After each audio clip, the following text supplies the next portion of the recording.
Sumakabilang buhay na ang veteranong aktor na si Raul Aragon o Ricardo Tampadong sa tunay na buhay.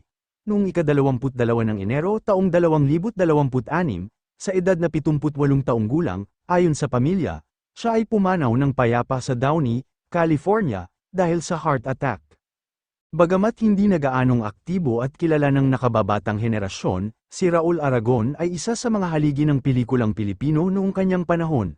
Tumimos sa mga manunood ang kanyang husay bilang kontrabida, at marami siyang nagawang pelikula at teleserye na naging bahagi ng kasaysayan ng showbiz. Isa sa kanyang pinakamalalaking karangalan ay ang Best Actor Award noong 1979 para sa pelikulang Ina Ka ng Anak Mo, na idinirek ni Lino Brocka, kung saan niya nakasama sina Lolita Rodriguez at Nora Honor. Nakilala rin siya bilang Tio Cadjo sa pelikulang Pasan Ko Ang Daigdig, kasama si Sharon Cuneta. Ilan pa sa kanyang mga proyekto ay Working Girls, Waikiki, at ang iconic na TV series na Aguila, kasama si Val Soto. Ang opisyal na pahayag tungkol sa kanyang pagpanaw ay ibinahagi ng anak niyang si Rica Aragon kay Leila Chick Adora ng TV5.